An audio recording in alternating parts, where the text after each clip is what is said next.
Če otrok ni zaščiten s cepljenjem, to lahko povzroči resne posledice. Kako jih lahko opišete s kliničnega vidika, glede na to, da se z njimi pogosto srečujete? Ja, na žalost je res meningokokna okužba zelo nepredvidljiva, sicer redka, ampak zelo nevarna in hitro napredujoča.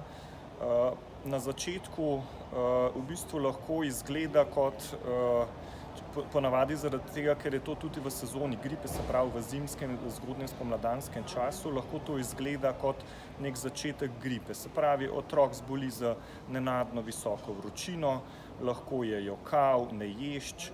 Večji otroci imajo pogosto tudi lahko hladne roke, noge, bolečine v nogah, glavobol, bruhanje in potem v bistvu ta bolezen, odvisno od posameznika, lahko hitro v nekaj urah napreduje v šokovno stanje, se pravi, otrok je neodziven, ima lahko krče, razvije se lahko tudi potem tak značilen izpuščaj, rečemo petehijalen, po koži, kar pomeni, da pride že do motenj strjevanja krvi. In kako se potem odvija zdravljenje? Zdaj, zdravljenje mora biti takojšnje, čim prej mora otrok dobiti visoke odmerke antibiotika v žilo in pa biti premeščen v intenzivno enoto v bolnišnico. Vsi kontakti, ki so bili z njim v stiku, morajo dobiti tudi antibiotično zaščito in pa tudi biti cepljeni.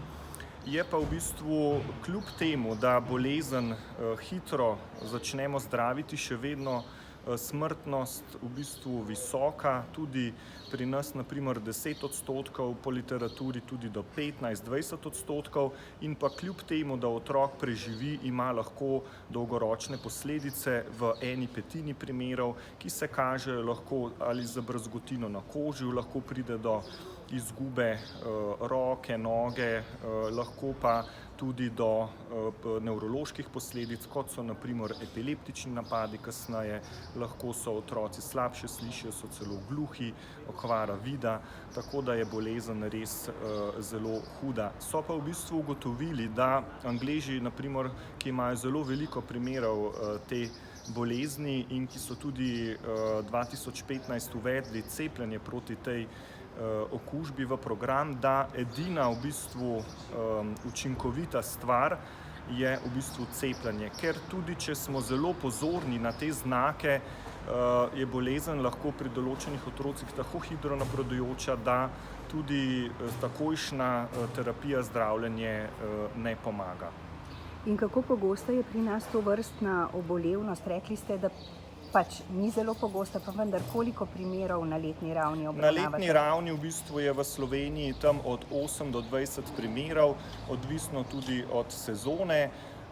Je pa v bistvu najpogostejša ravno v skupini otrok do 1 leta in tudi, če ta bolezen prizadene to starostno skupino, je tudi ponavadi najhitreje potekajoča z največ posledicami.